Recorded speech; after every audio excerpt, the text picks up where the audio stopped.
Desde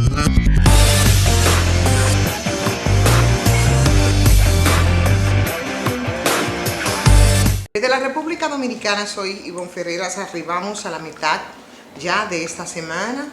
Seguimos con la consternación que nos causó todo el tema del asesinato de Leslie Rosado, con muchas conjeturas al respecto, con muchas respuestas que tendrá que dar el Ministerio Público. Han salido a relucir muchos elementos que sabemos lo utilizan con mucha frecuencia cuando se quieren ocultar cosas. Sin embargo, parte de lo que hemos visto como que plantean además nuevos escenarios probables.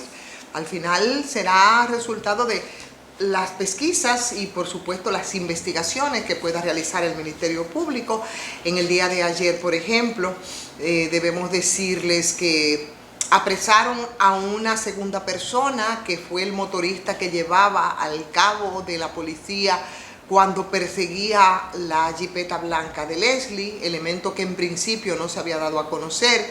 Pero bueno, los videos entregados por la comunidad a personas que han estado ahí en el lugar del hecho, un poco recomponiéndolo.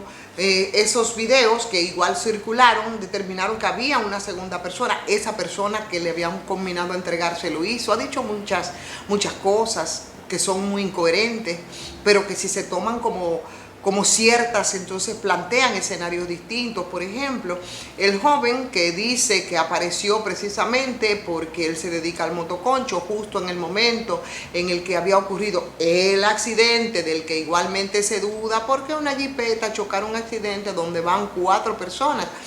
El policía, su esposa embarazada, su niño de 2 años y un niño de 8 meses, imagínense ustedes, impactado por una jipeta, y al final los resultados de la expertise y del médico que los había tratado dice que no tenían ningún tipo de laceraciones, o sea, no hubo daños. Yo la verdad eso me resulta bastante incomprensible, porque una jipeta impactar un motor con 4 personas, en el que hay incluso un bebé, es poco probable que nada le pasara a nadie, ni siquiera un rasguño. La esposa fue entrevistada en el día de ayer, habla de algunas laceraciones que tiene, dice ella que son de ese momento. Aparentemente no es así, eso es fácilmente determinable. Si se determina que no es producto entonces del entrecomillado accidente, entonces se descarta totalmente. Pero además el motorista que le transporta dice que él no vio, que sí habla del accidente, pero cuando se le pregunta dice que no vio el accidente, y dice que fue por temor, porque fue amenazado, porque se sintió amenazado, porque este hombre llevaba una pistola en manos y que emprendió entonces la persecución a la jipeta. Y por supuesto, cuando llega al lugar, entonces habla con mucha precisión de 20, más o menos a 20 metros, o que lo recogió 10 metros del lugar en donde se había producido el supuesto o real accidente, pero que una vez en el lugar, 20 metros después se desmonta, le impacta a tiros a la jipeta y ahí se produce el asesinato. Una persona que está tan asustada y que va a punta de cañón de pistola, o por temor a que pueda emprenderla contra él si no lo trasladaba, no sé qué cosas hizo en el lugar. Y si está tan asustado, lo más razonable es que inmediatamente lo suelta y el tipo avanza hacia la jipeta. Bueno, pues en ese caso, él, por supuesto, se vaya del lugar. Entonces habla del camión, del vehículo que es de la Armada, que también se ve en los videos que son es parte del recorrido. Pasa la jipeta, pasa el vehículo de la Armada, pasa el motor con estas 2 personas, que incluso el oficial de la Armada se desmonta, que le dice usted se fuñó, con otras palabras, se fuñó con J, porque entonces mata a Leslie, pero este señor que va pie con el motorista no interviene. Por tanto, también tendrá que dar algunas explicaciones, supongo yo, ¿verdad? Desde la Marina de Guerra, desde la Armada, que es como se llama ahora. O sea, qué hacía ese vehículo, por qué transitaba en ese lugar, quién eran los oficiales. Tienen que hacer una investigación. ¿Se dan cuenta? O sea, todos estos elementos nuevos, además de unos videos que aparecen previo y después de producirse el hecho. Sin embargo, cerca de 20 segundos del momento en que se produce y se materializa el asesinato, esa parte no aparece en el video. ¿Se dan cuenta? O sea, muchas preguntas que hay que hacer respecto a este caso en un país donde todo es posible y donde las versiones se han ido cayendo. Se cayó la versión de que fue un accidente y que se apresuró la policía entonces a hablar sobre esto, pero también el hecho de que pudiera tratarse de un atraco, eso es posible, o pudiera tratarse de que de un acto de sicariato, yo no sé, corresponderá a las autoridades decirlo, pero todo es muy extraño y aquí hay actores que incluso intervienen. Por ejemplo, el motorista dice, me parece una pieza clave y espero que su vida sea preservada donde quiera que esté apresado, porque él habla que no es el que lo mató, como se había dicho en principio, que la trasladó al hospital de Boca Chica, sino que es un tercer motorista o una tercera persona, no sé si en vehículo o en motor, que la traslada. ¿Se dan cuenta? O sea, esto está bastante complicado y enmarañado, y eso, la verdad que la preocupación se apodera cada vez más de la ciudadanía, y se apodera mucho más cuando vemos que hoy aparece una información en el periódico Listín Diario que da cuenta de lo que ocurrió en una comunidad de Nizao que se llama Santana. Señores, una jovencita, una adolescente embarazada, muerta de un disparo en la comunidad de Santana, identificada como Miriam Ninosca Polanco. No se conoce otros detalles, y lo interesante sería que la intervención también sea, si no aparatosa, por lo menos se sepa qué fue y en qué circunstancia fue que esta joven fue asesinada. Las cuentas las da en Nizao en Acción, que es un periodiquito local, y lo saquen dos o tres párrafos el periódico Listín Diario, ningún otro medio se hace eco. O sea que lo cierto es que la jovencita estaba embarazada con esa muerte trágica que sucedió en un disturbio o en un conflicto en el que la policía dice que está investigando y la justicia, bueno, no sabemos qué pasa. En el mejor de los casos habría que presumir que ellos dirán qué es lo que pasó con este caso, que además tiene varias connotaciones.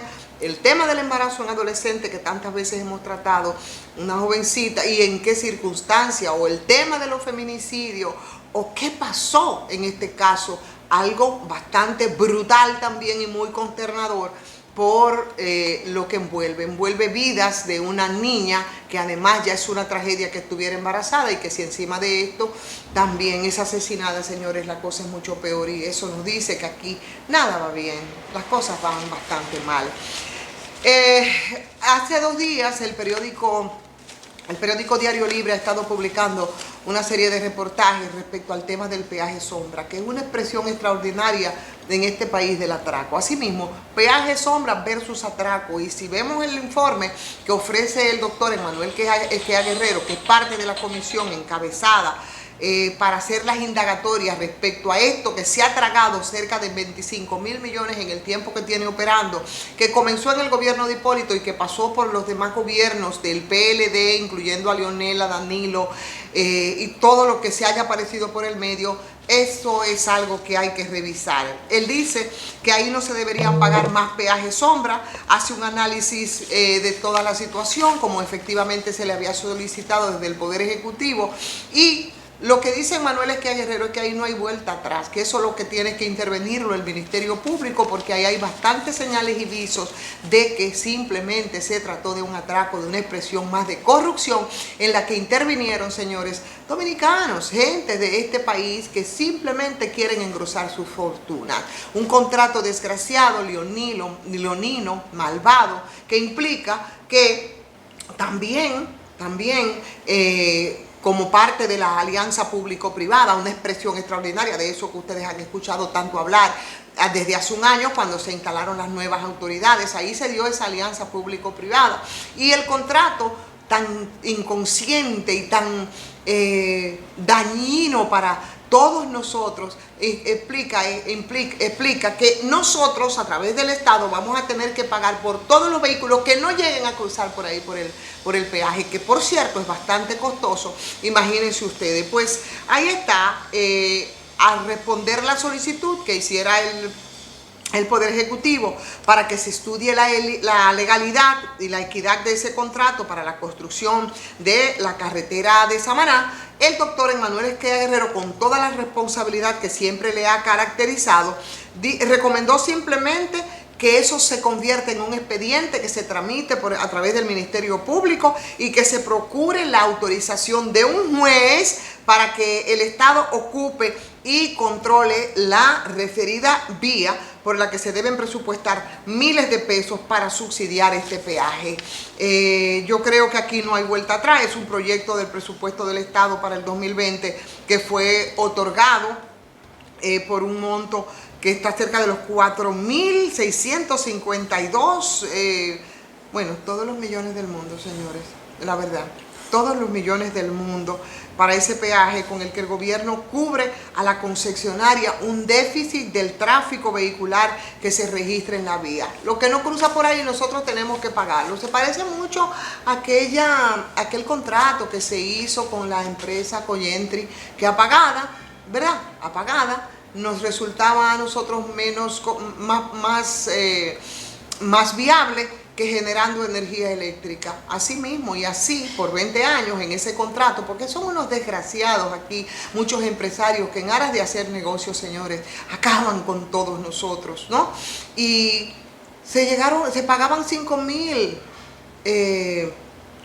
millones de dólares mensuales. O sea que ahí se pagó todo el dinero del mundo durante 20 años en un contrato bastante criminoso y bastante criminal. Y eso mismo está ocurriendo con el caso del peaje sombra, donde dice Emmanuel que aquí no debe pagarse un centavo más de eso, que todo en ese legajo de documentos que han logrado acumular en el análisis de las formas de cómo se hizo ese contrato, han encontrado evidencias bastante claras de soborno, de mala fe, de distorsión. Por tanto, yo creo que, como ha dicho, si lo que querían era la recomendación de Esquella Guerrero, pues entonces deberán, señores, de hacer los sometimientos del lugar. Él dice que está segurísimo que si eso va a la justicia, simplemente ese contrato se va a echar para atrás. Ahí él remitió el 20 de julio, indicó y le pasó todo esto al consultor jurídico actual, que es Antoliano Peralta, para que el Estado, pagando un IMG sin tener ninguna obligación jurídica que lo justifique, simplemente hagan una paralización total. Yo creo que es una buena manera y es una buena anotación de buena voluntad del gobierno si quiere realmente hacer las cosas de manera correcta. Señores, una controversia ahora respecto al tema de la vacuna entre el Colegio Médico y entre la Sociedad Dominicana de Pediatría respecto a la aplicación de la vacuna a menores de 5 años. Vamos a ver qué va a pasar, pero hoy hubo pronunciamientos en ese sentido.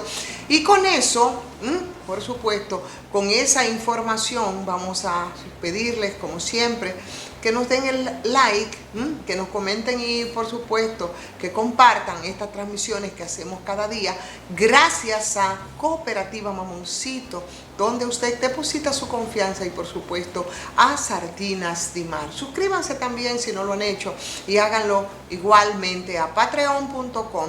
Soy Ivonne Ferreras.